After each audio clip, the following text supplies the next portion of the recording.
There are voices that don't just lead, they ignite transformation. This speaker is a change catalyst that is passionate about empowering the next generation of leaders, both in the church and in the marketplace. Right now, we are embarking on a journey with a visionary, a leader who has devoted his life to raising, mentoring, and resourcing others to make a lasting impact on organizations, governments, and communities worldwide. As a global lead pastor of the Elevation Church, a dynamic non-denominational movement established in 2010 with over 26 expressions spanning across Nigeria, USA, Canada, the UK, Brussels, and Cyprus, Pastor Godman Akinlabi embodies the prophetic spirit of our times. His innovative leadership blends spiritual insights with practical action, creating a church that not only preaches, but also propels change. Driven by a passion for social transformations, he spearheads initiatives like the Pistis Foundation, which empowers communities through education, health, and shelter, and the Pistis Life and Leadership Institute, which is a groundbreaking framework for developing future leaders across Africa and beyond. Pastor Godman's visionary mind has given rise to influential platforms such as the Exponential Conference for Pastors, Business and Ministry Leaders, Vantage Forum, Gravity Youth Conference, Hangout for Singles, Spark, a social media outreach event, Man Up Mentorship Program, Men of Honor, and Better Half Media, each a testament to his commitment to nurturing prophetic generations and professional transformation. Together with his wife, Pastor Bola Akinlabi, and their two beautiful daughters, he stands as a living example of what it means to be a visionary thought leader. At Find Your Voice 2025, we welcome a leader whose vision is shaping lives and destinies. Let us welcome the Governor of Find Your Voice, Pastor Godman Akinlabi. Wow. Can you please tell somebody, say, I found my voice? Okay, can I crave your indulgence to please stand again? Please stand, just stand. Yeah. You know, was it 2 or 3 weeks ago when Find Your Voice in London, and I had this young chap invited to speak, Timothy Amor, is a British Ghanaian guy who started a business at 15, and now at 30 is flipping businesses, 20 million, 35 million pounds, and doing some wonders. And when I brought him up to speak, he did something that made me feel he has been following Anthony Robbins for too long. Which was that he made us jump on the spot. Yeah. And I felt like doing it because I've been sitting for a while. So I just wanted to be doing this, say, I found my voice, I found my voice, I found my voice, I found my... Yes, let's do it more. Yes. You will know the people who have not been to the gym in a while. They will start panting now. Okay, let's slow it down. Because we don't have an ambulance outside, so let's slow it down. Okay, just help me look at your neighbor. Say you have found your voice. Say congratulations. Say we're waiting to hear your voice. Let's put our hands together and you can take your seat. I want to quickly appreciate all of our keynote speakers at Find Your Voice GTA 2025. Dr. Olutoyin Oyelade, we thank you very much for coming. Mr. Wale Robiu, thank you for the beautiful presentation. On our panel speakers, Mr. Uche Ukogo, and I hope I pronounced that well, and Mr. Adeoni, thank you also for being here. Soon we're going to get into the panel discussion. I'm looking forward to hearing some of our panel speakers also answering questions and using the opportunity to tell their stories briefly. It's such a pleasure to be here and to be a part of this gathering. I'm here with my wife, Bola. Please help me appreciate her. She likes, though, I mean, we call her PB, but she just likes to just if you ask her, what's your name, she just say Bola. And sometimes I feel like, okay, it's good. At least it makes me remember that she's a young girl when I met her. And that was actually her name, you know. No, actually a young girl. Yeah. When I met her, yes. But, and that was how many years ago? So, I don't want to mention the number of years, so you know how old she is. All right, let's go to the while we're here. Again, I want to appreciate everyone for coming out. Everything that will be big has to start small. And if this is our little beginning, then you can think of how our latter end shall be. All right? And I'm used to starting things, notwithstanding how small. All right? The Elevation Church is a global church today with 27 campuses. But about 15 years ago, it started with just a few people somewhere in Lagos Island, in West Africa. And now in North America and in Europe, in different places, God has been good to us. The spirit of our church, well, I'll put it this way, the ethos of our church, our mission is to make greatness common. And that's why we're having this kind of event. It's about calling forth the greatness in each and every one of us. Yeah, different churches have different mandates. For some churches, maybe it's a healing crusade, it's this, it's that, and we're doing fantastically well all around the world in the faith arena or in the building faith communities from out of Africa.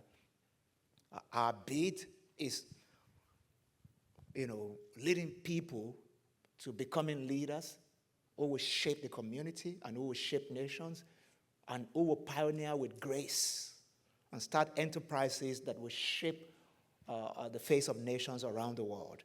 And we're pushing in that. We're doing it prophetically. We're doing it in faith. We're doing it, with courage and with confidence. And we're seeing results already around the world. Africans are great people.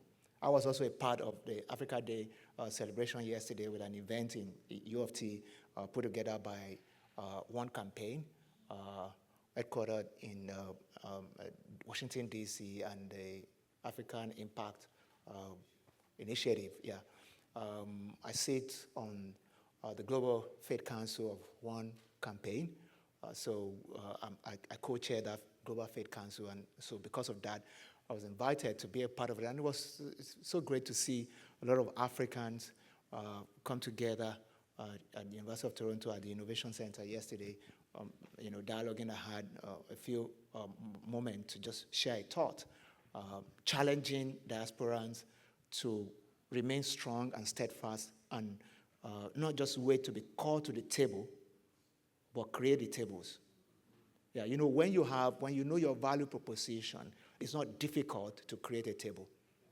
Because what do we do at the table? We dialogue, we discuss. And when we're not discussing, things that won't move anybody anywhere, that's an empty table. But when we're discussing things that can actually shape destinies, shape lives, before you know it, many other people want to join our table, especially when they see the impact of what we're putting together, the impact of what we're doing. So Find Your Voice, for us, is also a global outreach. This is maybe like the third this year in different parts of the world. And it's all about calling immigrants together and challenging ourselves that the fact that you've left your home country does not mean you should lose your voice. That your value does not depend on geography. If you're valuable in Harare, Zimbabwe, you're valuable in Mississauga, Ontario. It's just how to, appropriate your sense of value and position yourself, contextualize your value proposition so that it can make sense where you are. And you're not intimidated by everything that you're seeing, knowing there is greatness in you that must arise, that must evolve, and that your world must partake of. All right? So that's what I want to speak about in the next few minutes that I have. I think it was August of 2022. I was at the Global Leadership Summit in Chicago, in South Barrington, Illinois. And just sitting down, I've partnered with the organizers of Global Leadership Summit for maybe upwards of about 15 years or so now, and pushing it all around Africa. I speak for them, in different places around Africa, in Nigeria. We also run that in all of our campuses in Nigeria. And on this occasion, I was just there, and somebody was speaking, and all of a sudden, I just couldn't get it off my mind. Hearing in my heart that the next phase of your assignment is to help people find their voice. Yeah.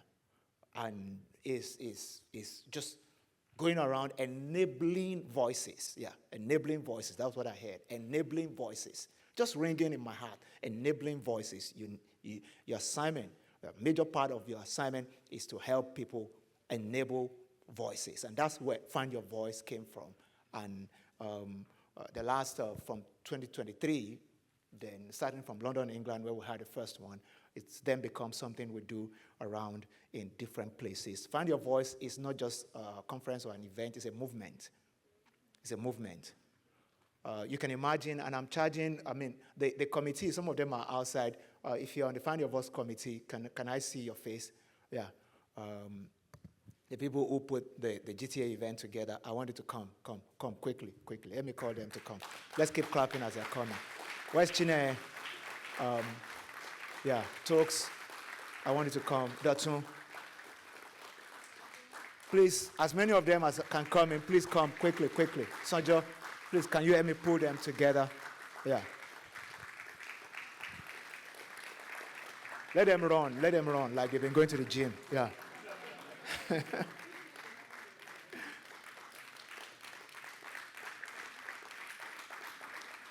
Please run. Yeah. Okay. Let's keep clapping. They're almost here. Yeah.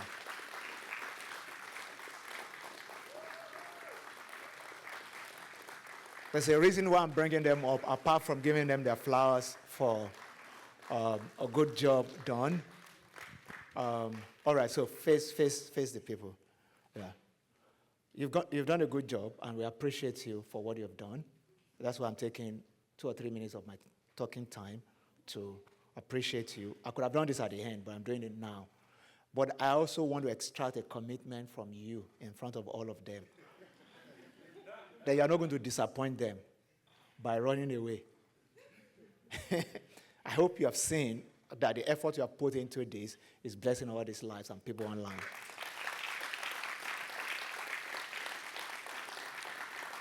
Find Your Voice is not just an event, it's a movement. And it's a movement that transcends our church. So there are people here, even some of our speakers, who won't come to Elevate Community Church every Sunday, but they're part of this community now. And I want you to galvanize this community. There's more that Mr. Rabiu can do for some small businesses here in mentoring. So you have their data. This is what we do around the world. You have their data, put it together. Between now and the next, 6 weeks, 3 months, put him together on a Zoom call and let him encourage 20 people here who are doing something. Mrs. Elade had just spoken, eloquently. We're blessed by that. But we can't wait till next year. All right? Because some people need to start an NGO now, start something now. Yeah. And it's in the next 2 months that you need to be able to say, can you give us 1 hour? And let them just ask any question. Yeah. Councillor Ayo is here. All right? There are many people here who will still become MPs and councillors in this nation. Yes, notwithstanding which country you have come from. Yes, some of these forerunners, we need to create opportunities for engagement with them. Yeah. And please commit. They are going to do it. Yeah.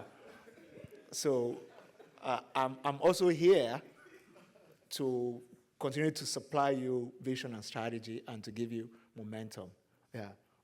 Uche is here. Mr. Deoni is here. They all have, and there are many other people sitting here that you can harness. Yeah. This is Pastor Sheung from RCCG Strong Tower. He's a good friend of prodigy of mine. He has found his voice in ministry here. Yeah. I was in their church like 2 weeks ago and had a great time, doing a great work. So there are many people here that I don't even know. But it's when Ladies and gentlemen, all I'm saying is let's create a community and a network.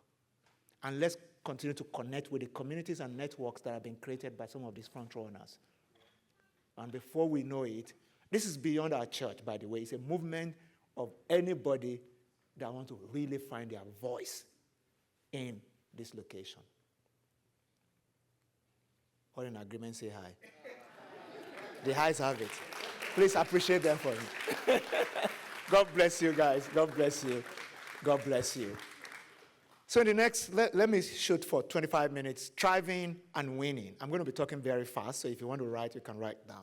I want to put everything that has been said into context in principal ways, as in I want to discuss principles that encapsulate some of the things that have been shared by my first two keynote speakers. And this will land us in a good place to ask our questions before we wrap everything up.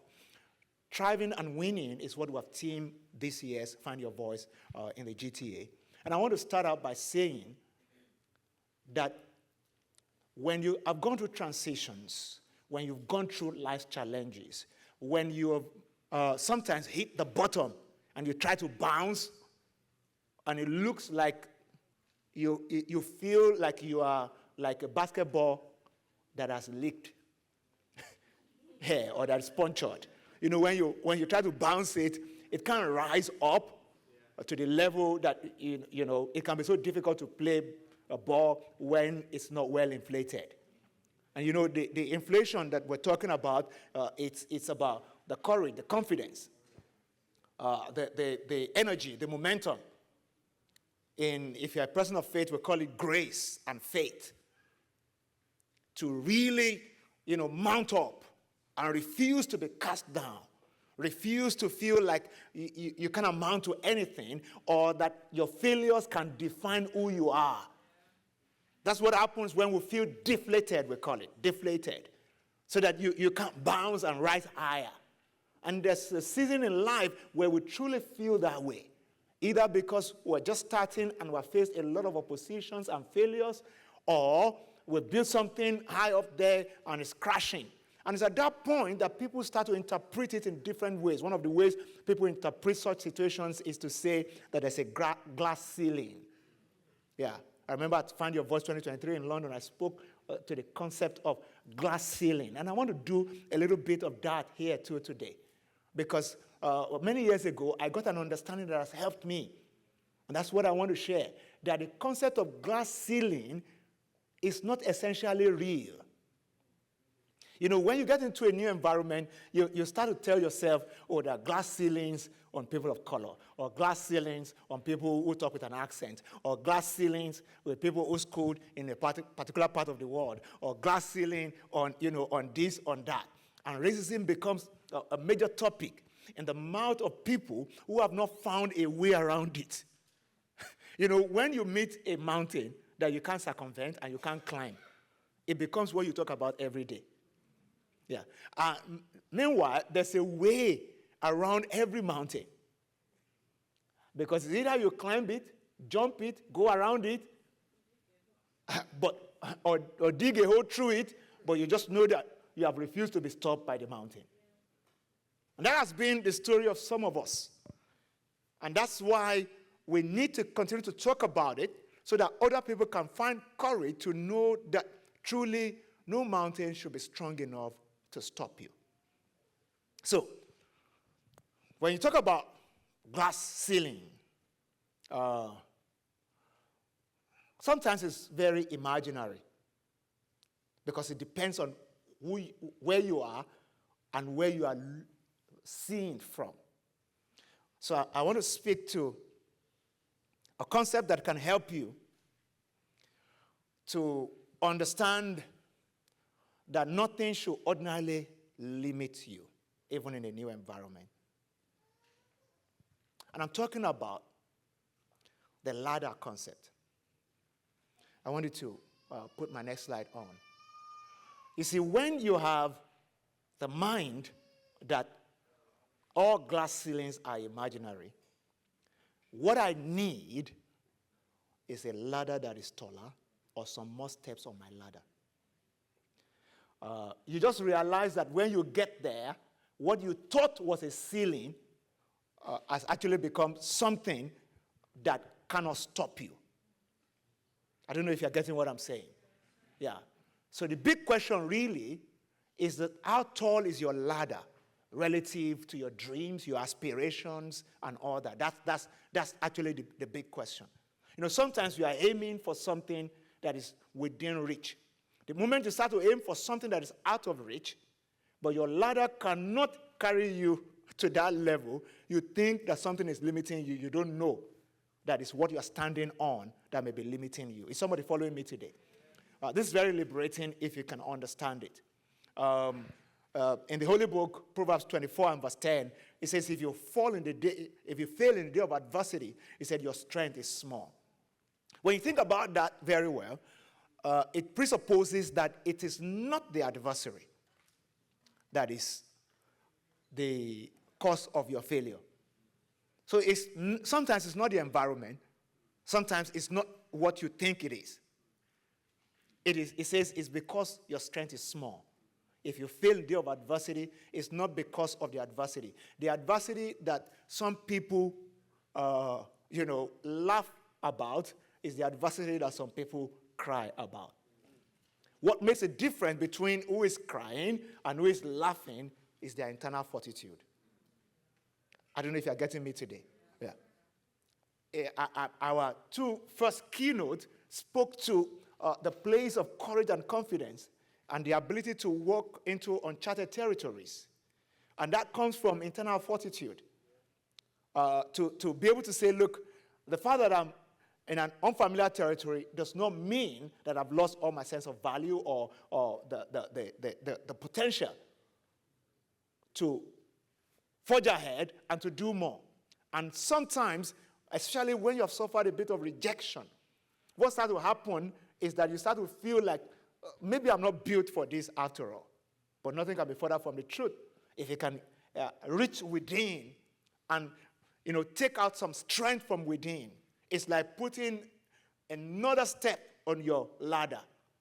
The higher you look, or the higher you are, the better you see. When we're still at a particular level where it looks like there are many obstacles, we see the obstacles only. The more you rise higher, the better you see what is ahead. So, if you feel in the day of adversity, is that your strength is small. It's not about the adversity. So, what do we then need to do? Gaining capacity for new opportunities must be the goal of anyone who wants to keep thriving and winning. How do I continue to gain capacity for every opportunity that will present themselves around me? Because I'm not about to stop. Many years ago, I realized that one of the ways to build capacity is to be coached, for instance. And I have a few coaches that I consult with from time to time. And I have mentors. I'm going to speak about that later. Mr. Rabi also mentioned that.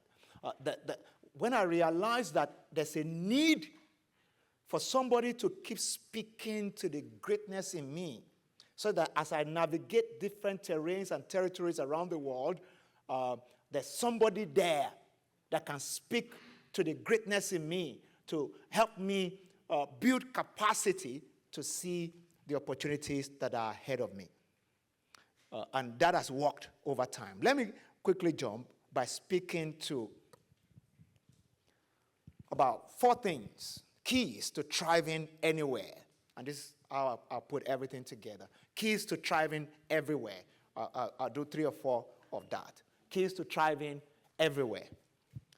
I'll pick each of these keys and talk through them. 1 is to understand that easy is not enough. 2 is to unleash your inner genius. 3 is to add more steps to your ladder, like I've described.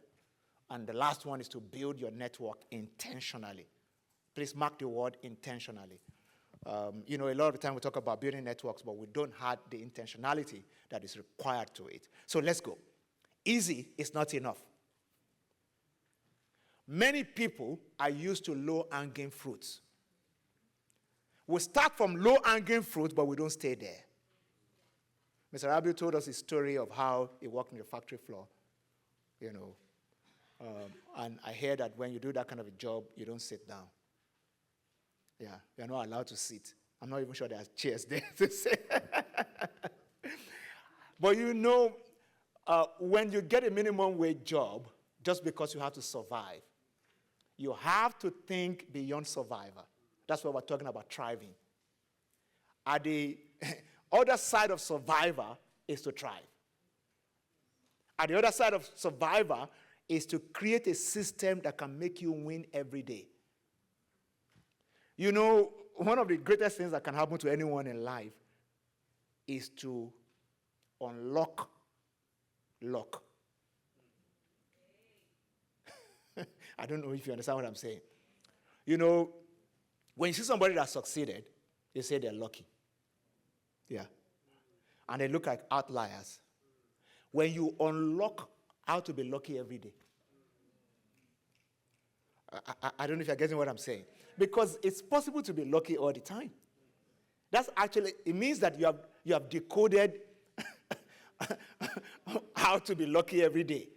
You become principle-centered. You're not living by chance again. Do you know why people call it luck? Because they feel like whatever you did unraveled itself by itself. You know, something just happened, and it just happened for you.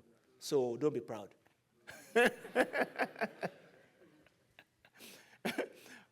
And I want to let you know there are many things in this world that are predictable. Yeah. And when we bring success to a predictable level, then we're unlocking luck. So that we can open it up, as in you can wake up this week and say, I'm going to be lucky this week because I know what to do, who to talk to, how to do it, where to be, yeah, and how to position. And at the end of the week, I can tell you what will happen. You can call it luck, but I walk my way through it. Yeah. So when I say you can unlock luck, that's what I mean. Yeah. And it's important that we understand that it's when we start to look beyond the low-hanging fruits, you know, reaching for high-impact fruits, not low-hanging fruits, that we start to challenge ourselves to unlock luck. So there's always a place to start from. I did a bit of research on this, on the United States, for instance. I think their last census showed that there are 17 million owner-operated businesses. Talking about businesses now and all that. Owner-operated businesses in America that have no employees other than the owner. So imagine this. 17 million, let's call them Chuck, as in like Chuck Swindoll, Chuck. Like they say in America, most people drive trucks, all right, especially in Texas. 17 million Chucks in a truck. And some of them are fixing pipes, you know, resurfacing, doing lawn, doing different things. And these are great jobs, by the way, don't get me wrong. I'm only saying that when you look at it from finding your voice point of view, that is still a low-hanging fruit. And there are 17 million of such businesses, owner-operated. What stands between them and getting to their next level is to unlock how to turn it from owner-operated to a business that can run without them. So when I say easy is not enough, that's what I'm talking about. If you want to thrive everywhere, you can start with low-hanging fruit, but you don't stop there. But many people stay at that level, and they stay there for too long, and they get comfortable with it. And it becomes your comfort zone. The only thing is when you think about it from Robert Kiyosaki, I don't know if you've read the cash flow quadrant. In Robert Kiyosaki's cash flow quadrant, it talks about the four quadrants from which money comes. One is E, employee, to be an employee. Two is to be a self-employed, all right? And these kind of people that we're talking about right now are like self-employed. They actually don't have a business. They're just self-employed. And then the next one is to be a business owner, and the last one is to be an investor. These are the cash flow, 4 quadrants from which money can come to you. Be an employee, be a self-employed person, be a business owner, and then be an investor. Now, let me quickly explain. To be an employee, there's no need for explanation. To be to be self-employed, also, I've just explained it, like a chuck in a truck. And in a place like America, you have 17 million people who are stuck at that level.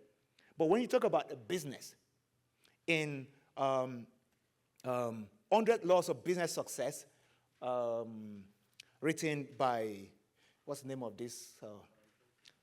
Brian Tracy, yes. Brian Tracy, when they said, this is my old friend. Brian, was in Nigeria like twice. We hosted him in church. So I have the right to call him my friend. Yeah. So Brian Tracy, 100 Laws of Business Success. The law of business, it says that a business starts to form when the task to be done to attract and retain customers at a profit can no longer be done by one person. That's when a business organization starts to form. Yeah. The task to be done to attract and retain customers profitably can no longer be done by one person. That's when you transition into. You see, when it can be done by one person, you're a one-man business, or you are self-employed. In fact, don't deceive yourself to say business. You are just self-employed. Yeah. But when it has to be done to attract and retain customers profitably can no longer be done by one person, that's when you become a business organization.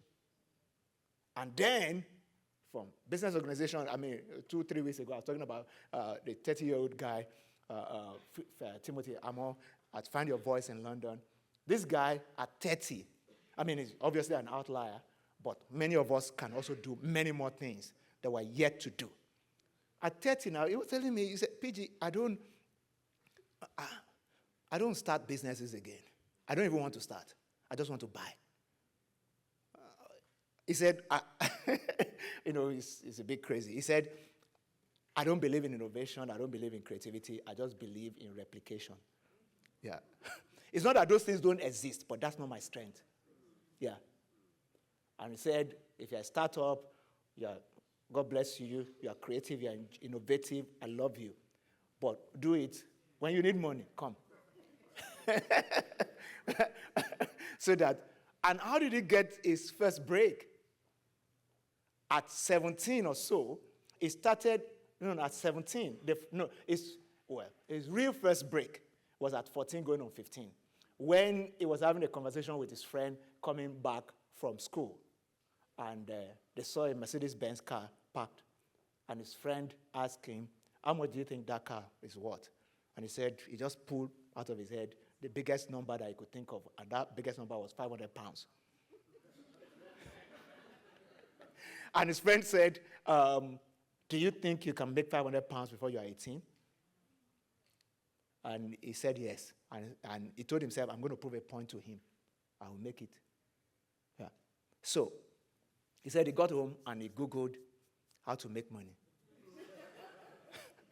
As a 14-year-old going on 15-year-old, he said, and all he was seeing were things that looked like scam. But he read one thing that said, if you want to make money, what value are you willing to give, to offer? What can you do well? So he thought about it and he spoke to himself. He said he was the best student in mathematics in his class. That's the only subject he has mastered. So what he did was to go and meet all his friends that were struggling. To say, I can teach you, but you pay 10 pounds. Yeah, tell your parents. That you can get better. Just 10 pounds a month. I'll teach you. And he said he knew that if he got 10, he would have 100 pounds. Can you imagine? We're going to 500. He just thought in his mind, I want to challenge my friend that says, I can't make 500 pounds. Yeah. And maybe somewhere in his mind, he thought he would buy the Mercedes-Benz with the 500 pounds, by the way. But that's how he started. And he said, when he realized that people were paying, he now went to meet the teacher and say, our last exam, who was the best in biology? Who was the best? Who was the best in physics? And the teacher gave him the names, and he went to meet them. Do you want to make money? They say yes. I'll teach you how to make money. You can teach like me. The only thing is that I take five pounds out of your 10. Yeah. I'll get the student for you. I'll give you 5 pounds. Well, he didn't tell them how much he was charging. He was like, I'll give you 5 pounds. And that was it. This 15-year-old started to make money.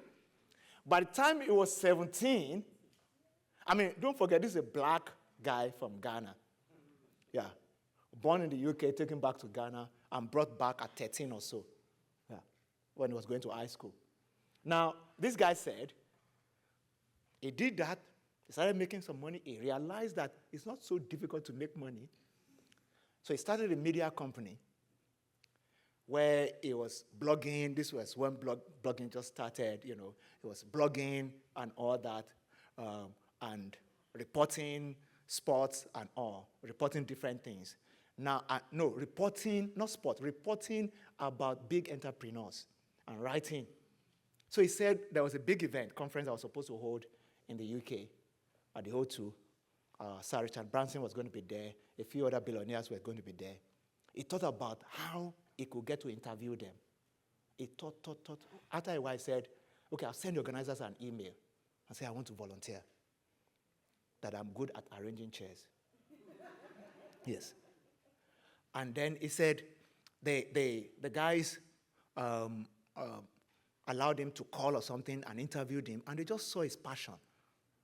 But he told them, he said, I don't want to be paid. The only thing I want is that you allow me to interview 2 people of my choice out of your keynote speakers. And they agreed. Yeah. And that you give me a journalist tag. But 3 days to the event, I'll be coming every day to do anything you want me to do. Yeah. So he did everything. This was at 17. Because of his age, they were amazed by him. So they gave him right of way. He came in, did everything. They gave him the tag. He said he interviewed Richard Branson, interviewed another billionaire, put it on his blog, and the whole thing, he got a hit. The site almost crashed, and all that. And then he continued like that. Then an American company saw his site and decided to buy him for £110,000. So when he told his dad said, "They're scammers. Who will give a 17-year-old £110,000? Yeah. That he himself was receiving a call from America in his pajamas and was wondering, he was still telling himself, this cannot be real now. It's not possible, But that was the truth. And from that time, now to the last company he bought was for £27 million. I'm saying that the glass ceiling is not always real. Yeah. How high is your ladder? What steps do you have to put on your ladder? And you're going to sit with the low-hanging fruit. See, anybody can access the low-hanging fruit. That's why they call it low-hanging fruit. It's when you're willing to stretch up there. That's when you start to actually stretch yourself. And that's when greatness actually starts to evolve in us. When you have to go low to pick something, anybody can do that. That is for survival. That's not for thriving. Anyone that will thrive must be willing to stretch. That's what we're talking about, your ladder. Must be willing to stretch. Stretch for the next level. And not just sit down with what is easy. Secondly, I'll say unleash your inner genius. Yeah. Every successful person that we know has been able to identify a superpower, a core competence, an area of excellence. Something that they're building on a daily basis. And that's what you're expected to be unleashing. If you want to thrive and win consistently, you must recognize that thing. For some people, it's their capacity to be relational. For another person, it's their capacity to crunch numbers. For another person, it's their capacity to spin stories. Or to do something that they just realize that this is what I'm good at. So whether you are in New York, or you are in Lagos, or you are in Halifax, or you are wherever in the world, if you know that thing that you're good at, and you're willing to invest into it on a daily basis. It has a way of just jacking you up. It has a way of jacking you up. So know your wiring. And then stay on your lane. Let me give you an example of what I'm talking about. Some people are born, like I said before, to build, to refine, to restructure, and make things better. They are called structured thinkers. And I want you to identify yourself today, if that's where you are, so that you don't start to think that you don't have anything to offer when you hear that there's a startup and somebody created an app and the app can pay for you, the app can do this for you, and all that. We're in the days where there are some crazy people creating crazy stuff. Yeah.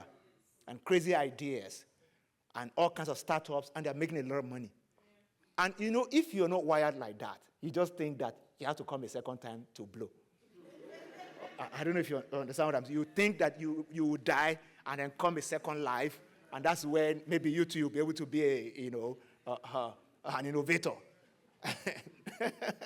So recently I was researching something about gestalt thinkers and structured thinkers. They're two different kinds of people. So when we're talking about unleashing your superpower, while some people are born to build, refine, restructure, and make things better, who are structured thinkers, others are born to birth, to imagine, create, and disrupt. These are gestalt thinkers. You can take your time to research it and just discover yourself. If you're a gestalt thinker, then you create the apps, create the different things, bring all the innovation in. Also, when you talk about, there are two types of innovation. There's many types of innovation, but let me just pick two. Process innovation, product innovation. Gestalt thinkers are the ones who do more of product innovation, while structured thinkers do more of process innovation. In an organization, you need the two of them. But when we're talking about you now, unleashing your superpower, you need to understand, am I gestalt or am I structured? In the story of Michael Dell, the founder of Dell Computers, when you pitch him side by side with the founder of Apple Computers, Apple, what's the name of the founder of Apple again? Steve Jobs. If you put Michael Dell and Steve Jobs side by side, one is gestalt, one is structured. Michael Dell did not create computer. He did not innovate anything, as in he did not create anything. Dell Computer is about putting computers together. All he did, go and read about it, was that rather than him assembling computers and all that and selling through the traditional channels of B2B, and all that, they focus on B2C. It was the first computer manufacturer that's B2C, that you can order your Dell computer and they deliver it to your house. You don't have to go to Best Buy or go to anywhere. I don't even know whether Best Buy existed then, but whatever channel then. And that changed the game for him. He can't lay claim to, he didn't even create anything. It's just what is existing. Let's structure it together. Let's put it together and let's just change something small. Whilst these other guys will come and, create the iPhone, create this, change the game, and all that, and the iPod, the this, the that, we can reaggregate music, we can, reshape how music is distributed, all those things. These other guys, they don't have time for that. No, they don't have time for that. They are the ones that will say, so you have iPhone now, how do you want to sell it? We can open up markets for you because we are structured. We're not creating anything. Yeah, we run more in the process, the service, and all that, than the product. I'm just saying you need to know who you are. I don't have enough time. I will have delved into this a bit more. If you want to win and thrive anywhere, you must understand who you really are. What is your, superpower? What is your genius that must be unleashed, for you to thrive where you are? Number 3, quickly, because of my time. I'll say add more steps to your ladder. That's number 3. Add more steps to your ladder. Add more steps to your ladder. And I'm talking about changing your skill set, tool set, and mindset. The fact that they are crucial to finding your voice. I told a story in London a few weeks ago how in 2008, that was 17 years ago, 2007 December, I was speaking at a conference in London, England, for a friend. And I just got an admission to Manchester Business School, which was going to cost £25,000 to study for my MBA. And I was a pastor. I was interested in many things, but primarily as at the time, I was just a pastor, and I was an associate pastor under my pastor, Dr. Sam Adeyemi, at a church in Lagos called Daystar Christian Center. And I felt like I should change my tool set and skill set and maybe mindset. And I felt I should. I mean, people ask me then, yeah, Pastor, why are you going to study for an MBA? Now, this was what happened. I was in England. I already had my admission letter. I don't know where the money was going to come from. If you throw me up and throw me down and shake me on the floor, maybe you get like £1,500. I'm serious. And this was £25,000. But at least I was stupid enough to apply and to get the admission letter. And I was now at that crossroad to say, look, how is this going to happen? What am I even doing? Now, this was what happened. And I was then speaking in England that December for a good friend of mine. At the conference was another older white British guy. I'd read a couple of his books, great thought leader and all that. I had the privilege of sitting in the green room with him because we were both speaking. And after we had finished speaking and we're back in the green room, I just had the opportunity to ask him a few questions. Oh, and I told him, I've read your book. I mentioned the title. Oh, we were so happy. When you tell people you have read their books, they're happy that they didn't waste their time, So, so please read my book too, okay? So the guy, his face lit up and we started talking. And then he told me to ask him, because I said, I have one question, just one. I just got an admission to Manchester Business School to study for my MBA. It's £25,000. I don't have it. I don't think I want to go. What do you think?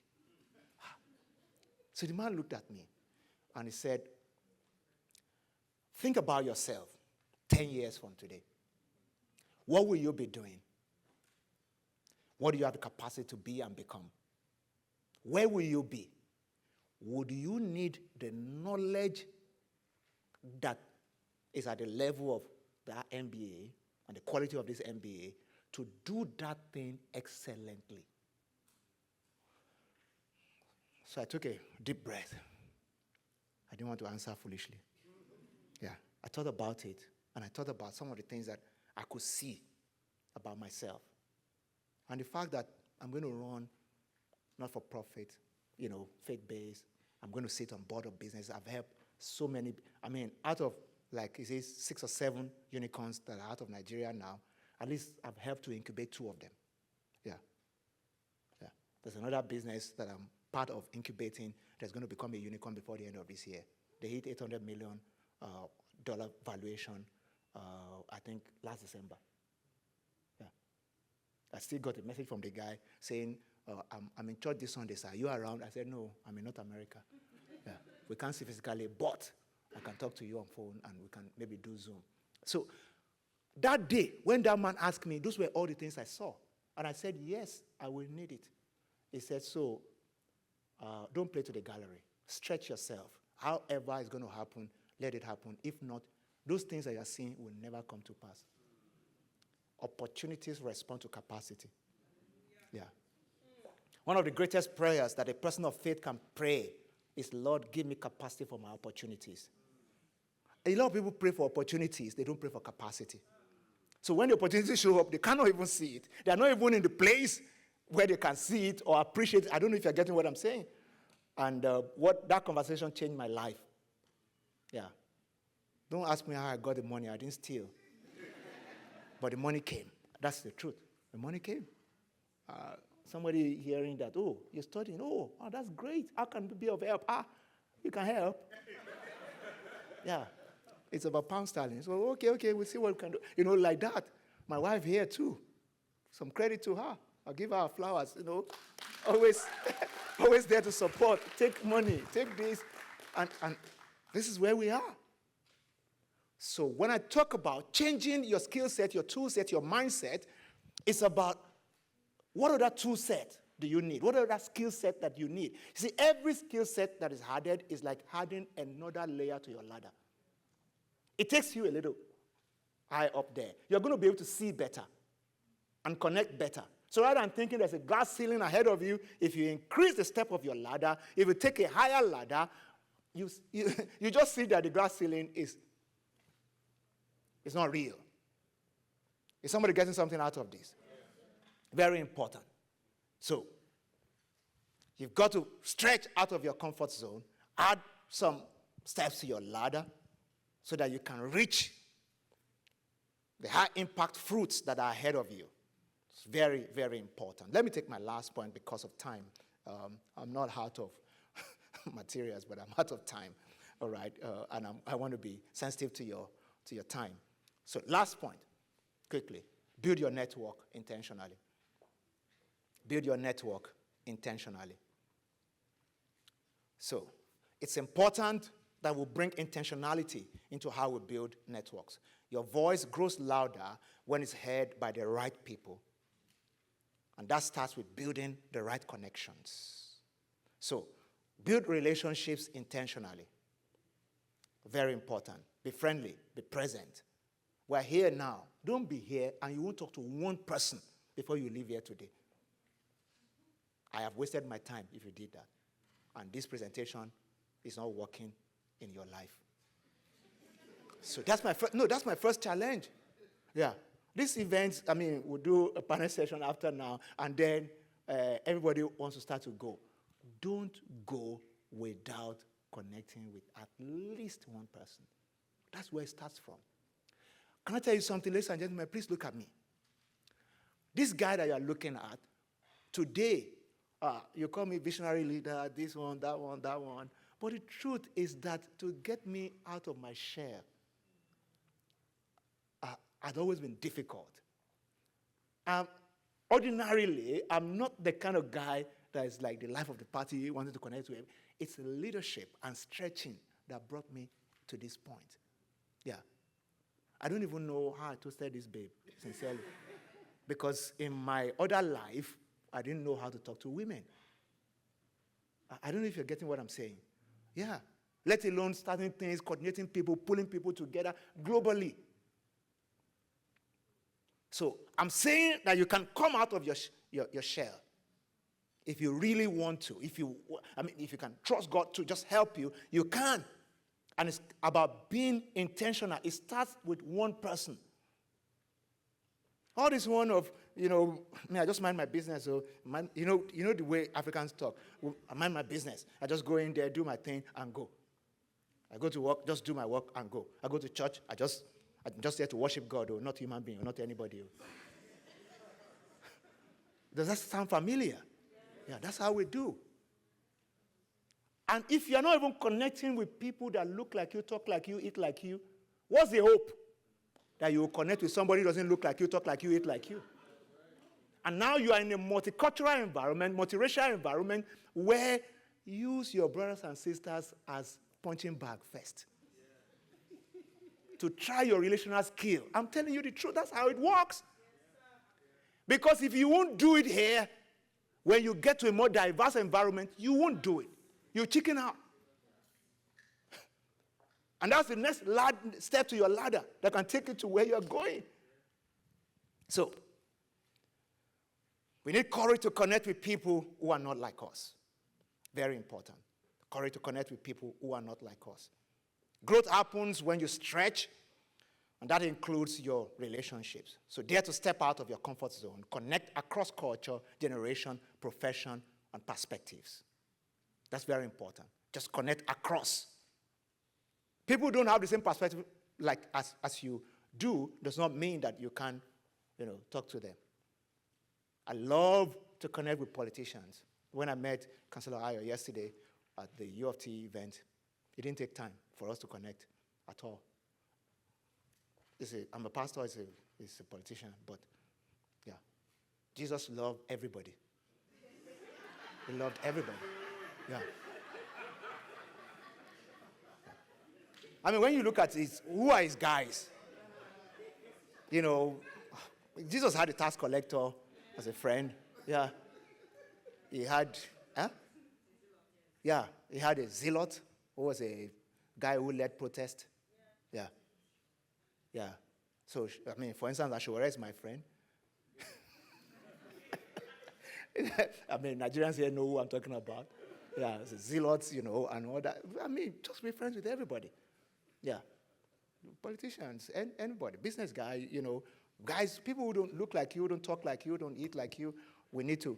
Lastly, let me land on this quickly, and I stop. The different types of intentional connections that you need to make. If you have that slide, that's where I'm stopping. This, please take a picture of it. It's very important. During the panel, you can ask questions based on this. How have they cultivated capacity to build partnerships? How has Mr. Oni gotten maybe sponsors for career amplification? You understand what I'm saying? And you can ask him, can he become your sponsor? I'm not putting you under pressure, but I'm just talking. This is a framework that can help you to think through. Sometimes you need a mentor. Some other times you need a sponsor. If you're on a career path, you must position yourself, carry yourself as somebody that is sponsorable. So that there are people in your office who are at a C-suite level who see you and say, oh, this is a great guy. This is a potential. I'm going to open doors for you. I'm going to speak about you because I believe in you, and it's not because of any useless bias, but because of how you have positioned yourself. Because some people they think sympathy and emotionalism works all the time. Yeah. You can't be sucking up to your boss without substance and think the person will be your sponsor for life. Yeah. So this is very important. Build friendships, your cheerleaders, mentors, your wisdom well, sponsors for career amplification, partners, your collaborators in purpose. And you win all the time and thrive in everywhere. Thank you, and God bless you.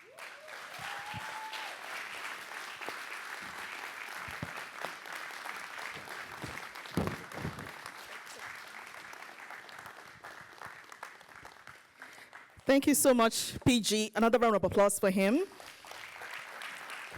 Yes, a standing ovation. Thank you.